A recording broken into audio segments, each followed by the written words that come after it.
Samstapakaya chatarmasya sarvadharma swarupine avatara varishtaya Ramakrishnaya te namaha. We offer our salutations to Sri Ramakrishna, who is the establisher of religion in a universal way, in the embodiment, in fact, of all religions, and to thee, the noblest of all divine incarnations. Again, we offer our salutations.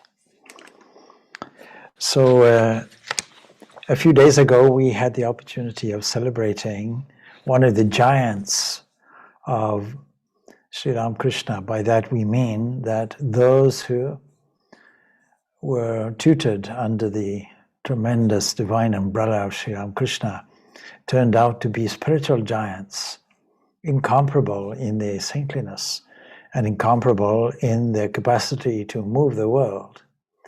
And so today we celebrate another such giant. According to the yogic philosophy, the Sankhya philosophy, adopted widely by all schools, nature is comprised of three evolutionary forces. These are called technically gunas. That means something that binds you, something like a rope, something like a chain, something that keeps you enslaved. Sri Ramakrishna describes it as three robbers. One robber wants to kill you. This is the lower kind of evolutionary force in the human psyche.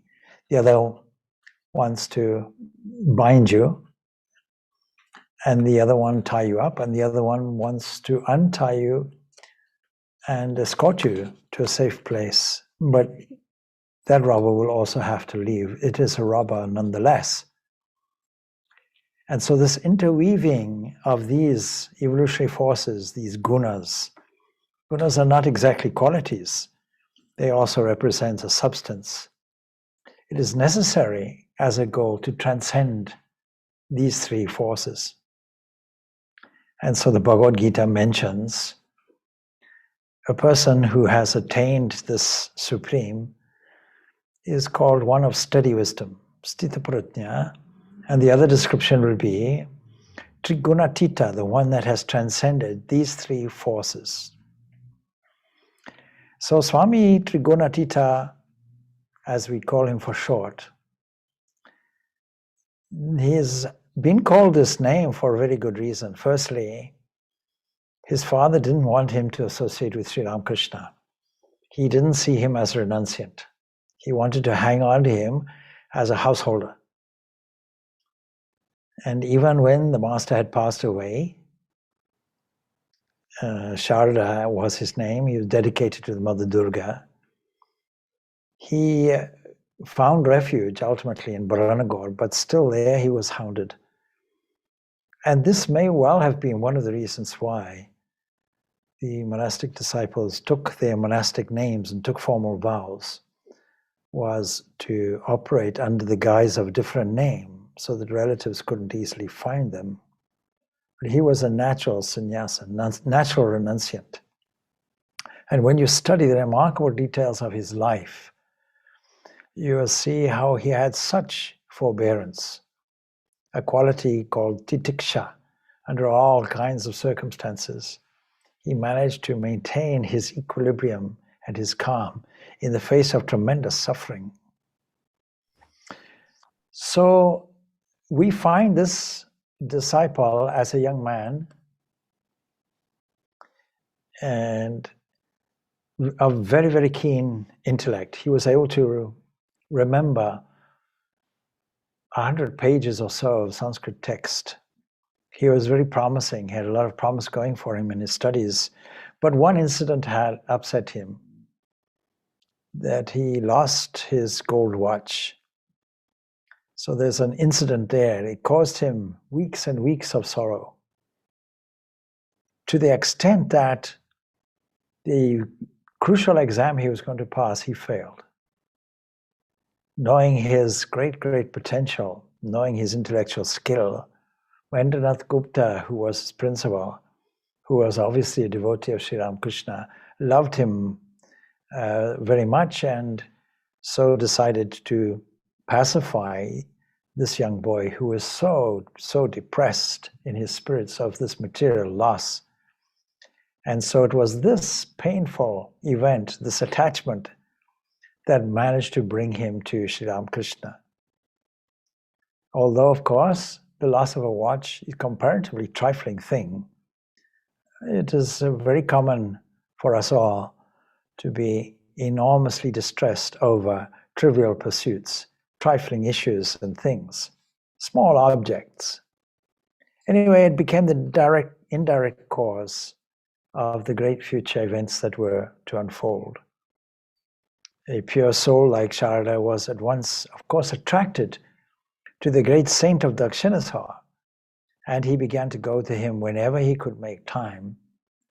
And so at an early age, he learned by heart not only more than 100 Sanskrit hymns in one go, but with the contact of the master, it further stimulated his religious spirit and revived his intellectual capacity. And the master also kept a keen eye on the training of his boy.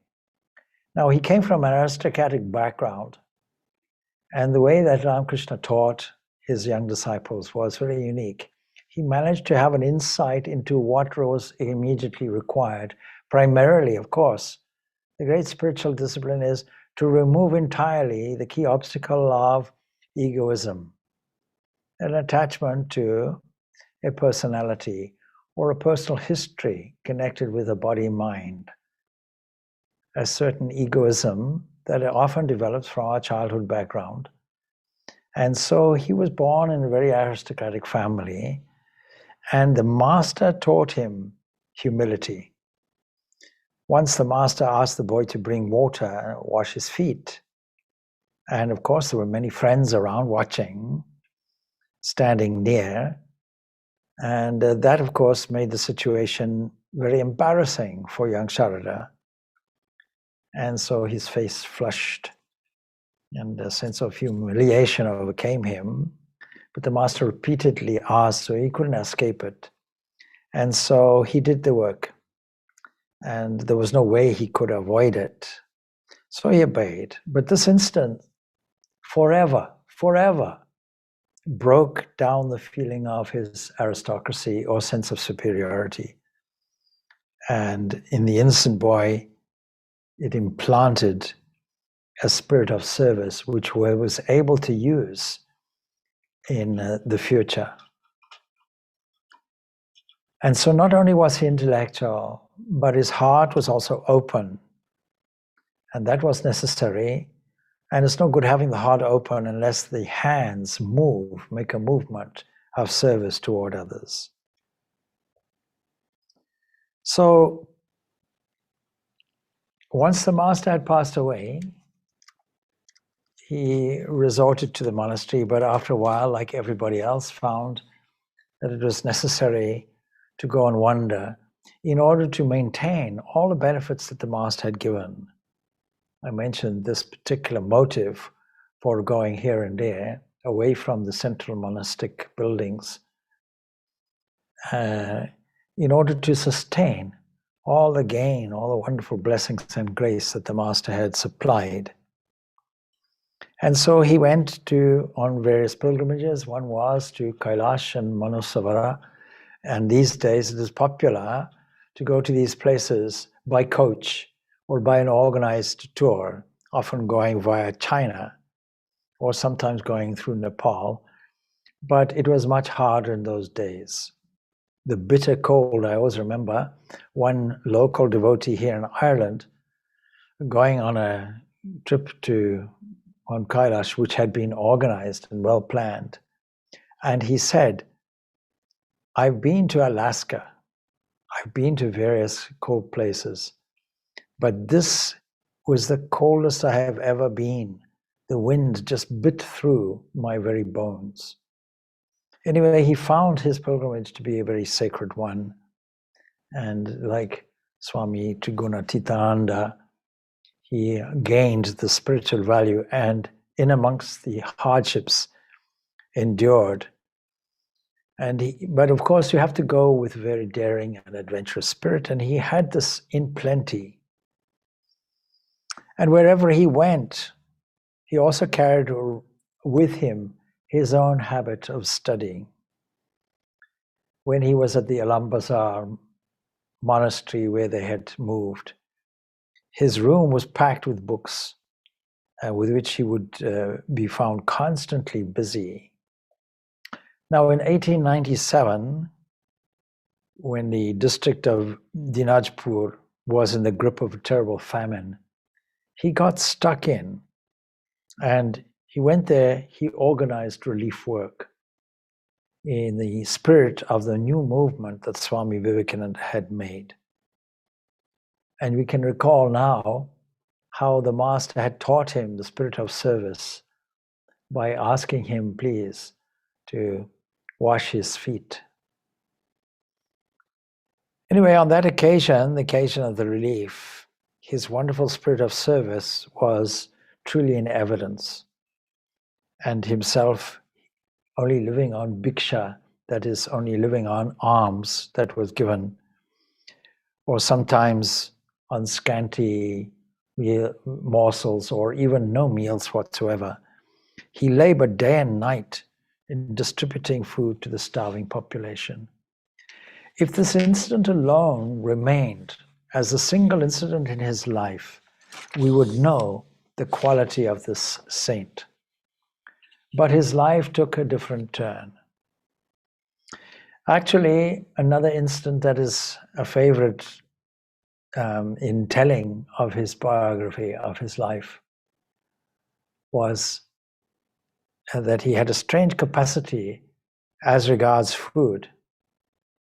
He could live for days together with only one piece of fruit for his daily meal.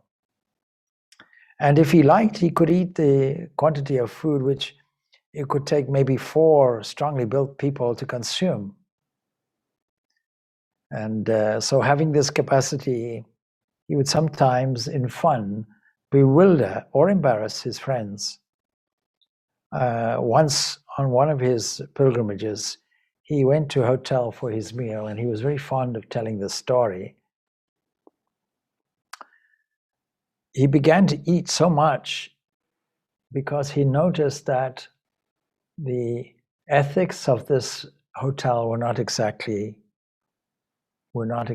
good. And anyway, you could eat as much as you like. And so he decided this is what he would do. And so he ate so much that the poor hotel keeper had to approach him and request him with folded hands to stop, please, taking any further food, because they were running out. And said he would not charge anything that the Swami had had already. And of course, in later days, the Swami, as I say, was greatly inclined with great enjoyment to tell this story, to narrate this incident. And he was not only having fun, but he was also teaching the landlord a lesson not to cheat others. For some years, Swami Trigunatita had the idea of starting a magazine, and a magazine in Bengali, and he received the support of Swami Vivekananda. And he wanted to institute this to spread the Master's message as widely as possible. And so it was at Udbodhan that he established this. But he dove straight into this activity and spent all his energy at his own cost of his own health, working day and night incessantly. And so the idea that took practical shape, now he became really the key moving inspiration for this project, but also the hands-on person. A press was brought, and he was put in charge of the whole thing. So he was the editor, he was the manager, and he was everything, as a matter of fact. So to organize the publication of the periodical, which was named Udbhutan.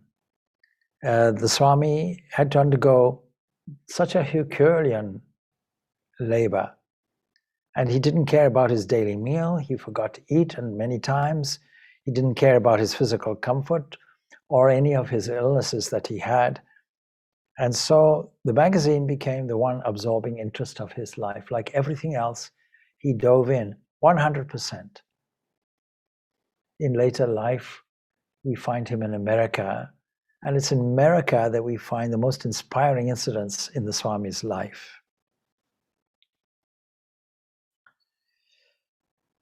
The amount of work and the hardship that he underwent, Swami Vivekananda remarked, this was only possible for a disciple of the Master who lived only for the good of humanity. It was Swami Vivekananda himself who said, "He who lives, lives for others. The rest are more dead than alive." On one occasion, at this period of time, a paid servant, paid employee, fell sick, and the Swami himself took it upon his own self to nurse him. The poor servant was dumbfounded at the conduct of the Swami, and he couldn't believe his eyes that a master was doing so much for a paid work or a paid hand. And as a result of the vigilant care and ceaseless industry of the Swami, the work in connection with this magazine was well organized. And for that reason, Swami Vivekananda asked him to replace Swami Trigunatitananda, who is now moving back to India from America. And so, unfortunately, of course, at that time, Swami Vivekananda passed away in 1902. So he didn't go immediately, but on the, so his departure was delayed by a few months. But on the 2nd of January, he went to America via the Pacific, and he reached San Francisco, which is where he was bound on the 2nd of January, 1903. Now, he had no idea what America would be like, so he vowed, "I'm a vegetarian, I'm strict in my habits, and if I arrive there and I have to live on bread and water, so be it."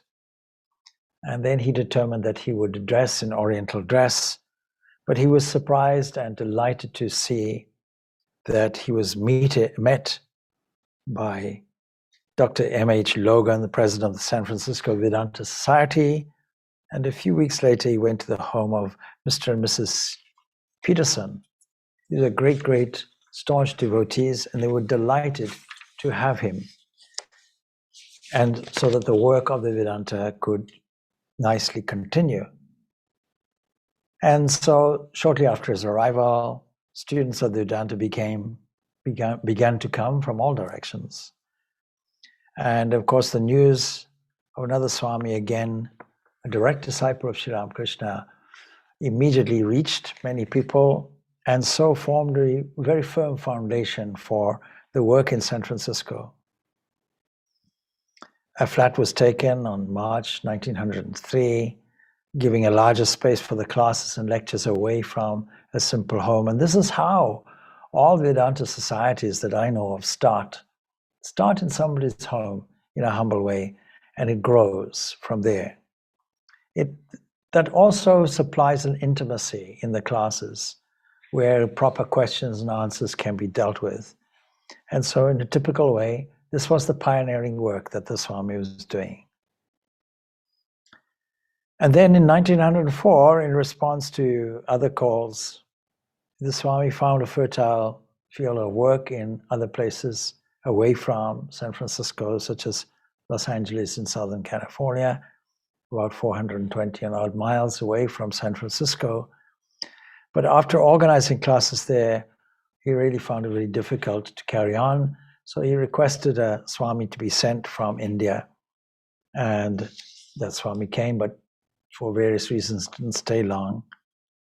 And so anyway, it's very typical with Swami Trigunatitananda. To think was to act. And a committee was at once appointed to look for a suitable site for a building in San Francisco to establish the permanent work there. And just as what had happened here in Ireland, where a suitable committee was found to look for a suitable premises, and one was found which was remarkably close to the criteria set out.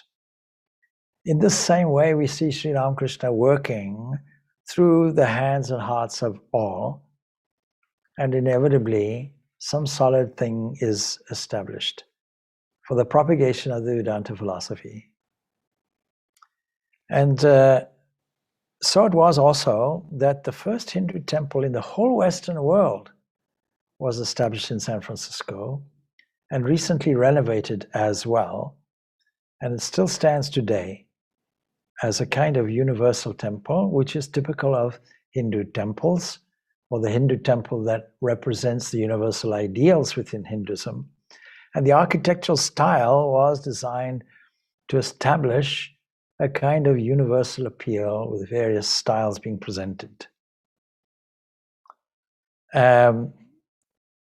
So the temple was dedicated to the cause of humanity on 7th of January 1906. Bear in mind that this was only 3 years or so after the Swami had managed to come to America.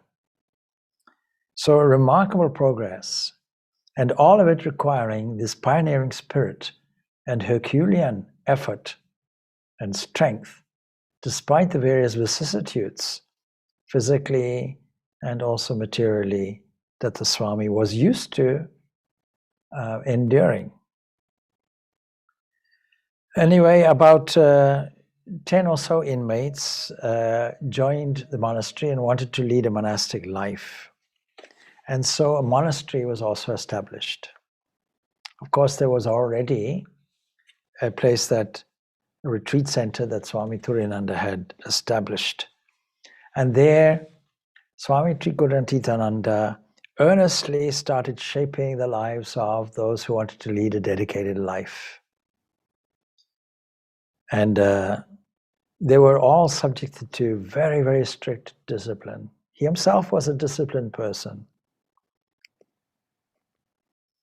He managed to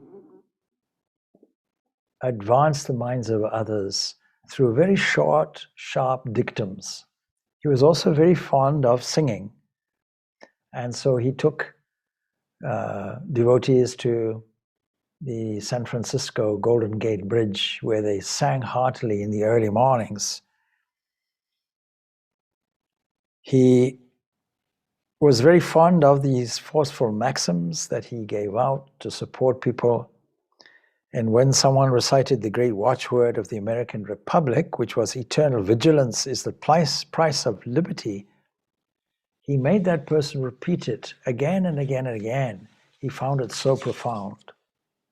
But some of the other mottos that hung in the room of the monastery were, live like a hermit, but work like a horse. Live like a hermit, but work like a horse. This is a dictum for all of us. Do it now. And then Jesus' statement, watch and pray. And one which he constantly quoted, do or die, but you won't die. Do it, but do it now. Such things like that. So he was a great disciplinarian. He was a disciplinarian, in fact, of the highest order. And his was the brightest example of what disciplined life should be. He ever maintained his sannyasin life himself, and notwithstanding his various ailments, he had Bright's disease, among other things. He insisted on sleeping on the floor of his office, just on a light mattress, being the only concession that he would make to the entreaties of those concerned for his health and comfort. And in addition to unceasing daily labors, the Swami cooked all the meals himself. He cooked them for the monastery so that the young men might eat pure, sattvika food. Truly he was Trigunatita. The sattvic food is food necessary for the growth. Very often people ask me, what is the start of spiritual life? Where do we start? I say, start with food. It is, make sure your food is sattvic. Make sure the quantity is sufficient, not excessive. This is the mark of a sattvic tendency. And then his form of discipline was interesting. Many people, young men, would want to join the monastery, thinking in the classical Western style that they were given a cell, a private place where they can meditate 24 hours of the day. But instead of doing that, he put them in a kind of dormitory style, and they got fed up. This is not the kind of discipline I signed up for. Well, you see, if you can't overcome your relationships with other people and overcome your egoistic tendencies, then what kind of discipline is it? And so some would have left, but others would have understood the value of that discipline and really recalled their life in these moments with great, great affection. And it wasn't all just, work and meditation and scriptural reading and lectures.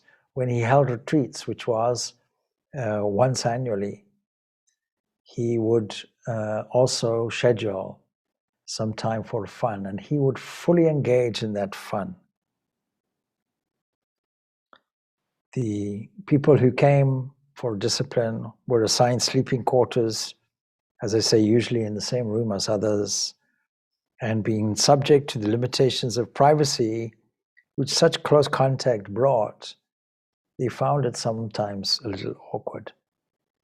But it was, in fact, as he discovered, the first step in discipline, as nearly all were accustomed to sleeping in the room alone, get used to a different environment, a different way of looking at things. If you can't get on with the God in the other person, then what hope is there for you?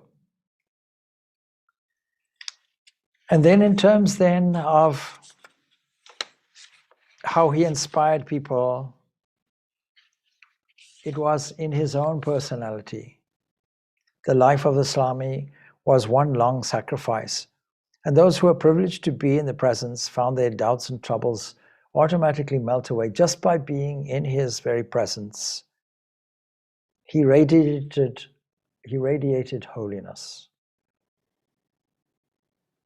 and he was ever conscious in his own way of the presence of the Divine Mother. The monastery, unfortunately, was finally closed once Swami Trigunatitananda had died. But the method or the way in which he died was not from his multiple ailments. He is really the first martyr in the whole Vedantic movement. And it so happened that a deranged student, while he was preaching one Sunday, threw a bomb and killed himself as a result. It is very interesting to see what happened in this incident.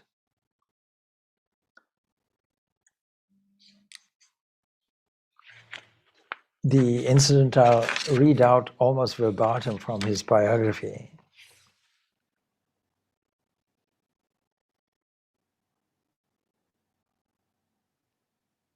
In December 1914, 2 days after Christmas, which had been celebrated with wonderful solemnity in the San Francisco Hindu temple, Swami Trigunatita was holding a Sunday service when a live bomb was thrown to the pulpit. It was the act of a young man, a former student of the Swami, who did it in a fit of deep depression and an unbalanced state of mind. Immediately there was an explosion and a cloud of dense blue smoke obscured the platform. And when the smoke cleared, it was found that the young man himself had been killed and that the Swami had received severe injuries. It was immediately arranged to remove the Swami to a hospital. On his way to the hospital, the Swami said, "Where is Louis?" Louis is the young man who blew himself up. "Where is Louis, poor fellow?"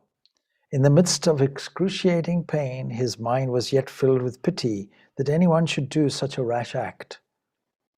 And although medical skill did all it could, the shattered condition of the Swami's constitution for years, ready to disintegrate, was such that the system could not resist the infection from the wounds.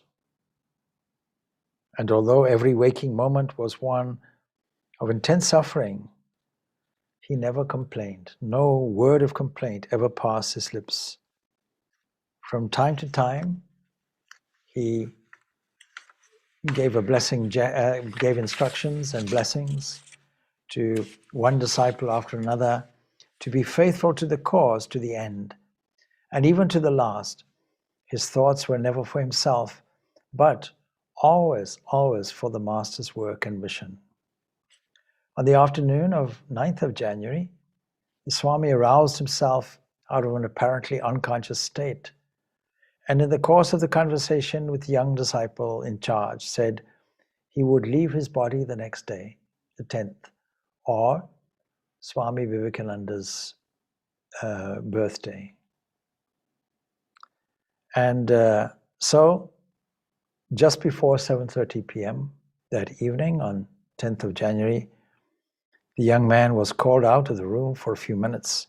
And when he returned, the Swami had already left the body for that plane from which he had been attracted to earth by his master, Sri Ramakrishna. His work, what was it? To take up the work of salvation of humanity. It is all our work. And thus passed a great soul by whose life was devoted to the spiritual unfoldment of man. What higher calling can there be? A great yogi and the servant of all. In what great esteem this Swami was held in San Francisco can be judged by the large number of people who attended his funeral service. And these were not simply his students or his disciples, but they represented many, many different sections of society itself. If we come back to the disciplined life that he encouraged on retreats, it's interesting to see the program.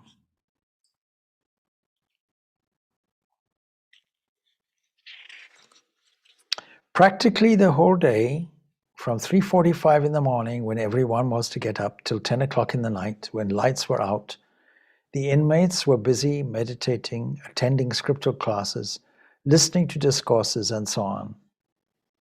And even eating was regarded as one of the most important functions of the spiritual life. And the Swami devoted the meal times to chanting, instruction, and scriptural reading, himself taking his own meals apart from the class. One day a week was set apart as a day of individual solitude and fasting, just as a kind of voluntary asceticism. All the participants retired to their cabins, where they could spend the entire 24 hours in meditation or other spiritual practices.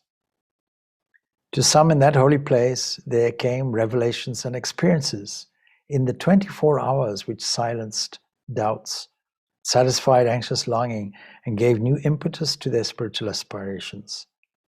And the minds of all, however, seemed to be like an open book to the Swami, and individuals found that their inmost motives and actions had become known to him. And more than one was thus sometimes checked in rash impulses and extremes of conduct. Other people, during the times of meditation, received spiritual visions and felt themselves transported into a different world. Sometimes on the nights of the full moon, the Swami held what might be called a dhuni, or fire ceremony, when under the open sky round a fire, the students would sit and spend the whole night in spiritual practices. This was one of the valuable exercises for every student in order to relieve any strain that might result from a diet of too great seriousness. The Swami declared 2 afternoons, I said a day, as 2 afternoons a week as holidays, and a stream of genuine fun and merriment followed. And the Swami himself was a leader in the fun. And those who were privileged to attend this ashram, which was established by Swami Trigunatitananda, called Shanti Ashram, the classes could hardly forget their unique experience. There they found the desire ever recurring in their minds to renew their visits and spiritual inspiration. Now, he encouraged some people to give discourses also. And there was very, very important instruction he gave, which I think anybody who speaks should follow, myself included. So in preparing themselves, the students were to meditate that the grace of God was being conferred on the subject, that it was being sanctified by his divine touch. The subject was to be received through prayer, and at the time of delivery, the speaker was to remember that he was talking to God, that God was the only audience, because in fact, God is the only audience. Swami would often say, that mind which is attached to more than one thing can never reach the goal. Learn to see God in everything about you. And the beautiful expression, smear God over everything, and your mind will think of him alone. Of course, all of this in the midst of suffering, because even in the second year after the arrival of Swami in San Francisco, his health suffered from an attack of rheumatism, probably maybe due to the change in climate, but rheumatism and other physical troubles in the different climate, the new confining life due to his intense devotion to the work, all told upon a constitution weakened, of course, by the merciless rigors of his tapasya, his spiritual practice, his early asceticism. This was a pattern amongst many of the devotees, or I should say apostles or disciples of Ramakrishna. So I'm going to then conclude this by just reading out the thought that I gave on this, and having read and spoke about the life of Swami Trigunatitananda, you will be able to gather what I'm referring to from this poem. Rising over strands threefold, that tie with ghostly thread, requires faith and spirit bold. Privilege makes no thoroughbred.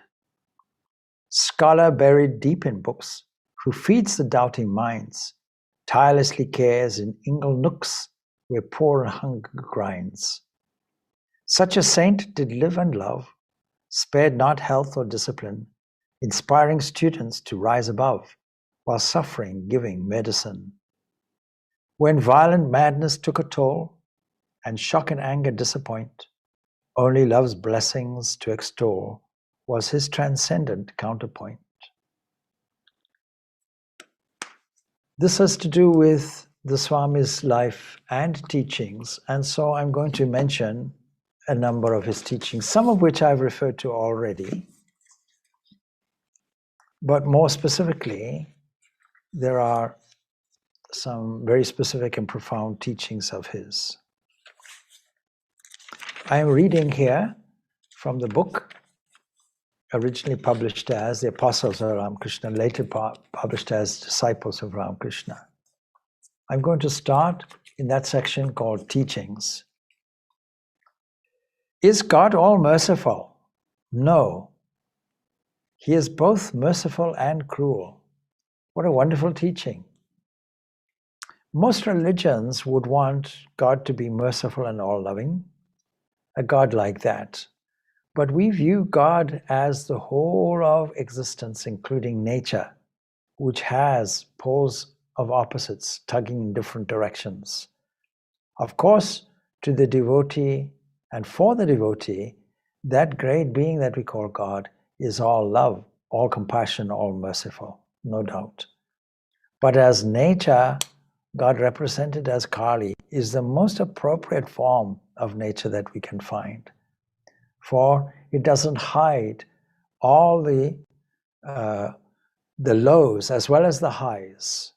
all the minuses as well as the pluses, all the dark as well as the light, all the frustrations on which the whole universe runs, the tug of war that we call the universe. This is how the universe works, and it is all one entity, one nature. So he recognizes this upfront in this teaching.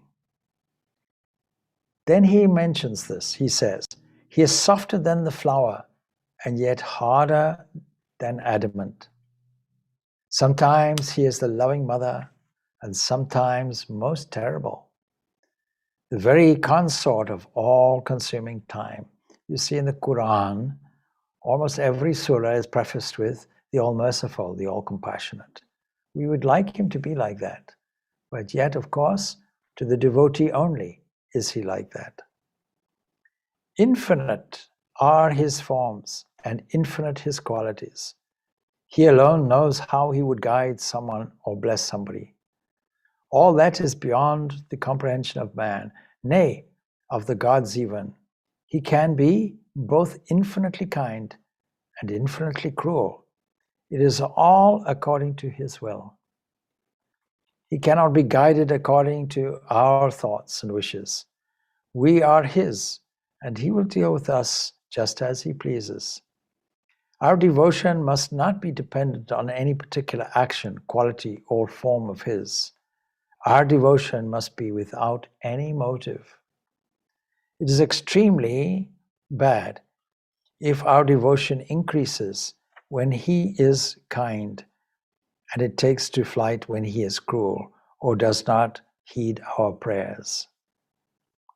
But I concede that for the beginners, devotion cannot be free from motives altogether.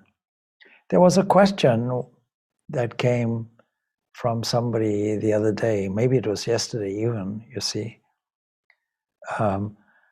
about, you see, I have a habit of praying to the mother and asking for things. But then the question arises, does the mother, the Divine Mother in this case, not know of my needs in advance? Why should I therefore ask? And the reply was, yes, of course. Of course, in the beginning, we're like a child because we're immature. And what we do is like tugging on to the mother, I want this, I want that, or begging. But you see, that causes a dependency. That's the danger of it. But the more profound aspect of devotion is to be like a child that relies completely, that is, has a complete let-go attitude, total faith that the mother will carry the child, will look after. Jesus has a language for it, a particular way of phrasing that kind of attitude, that the lilies of the field are clothed, they don't have to pray for it, and the birds of the air are fed. They don't have to say set prayers or sing hymns to get it.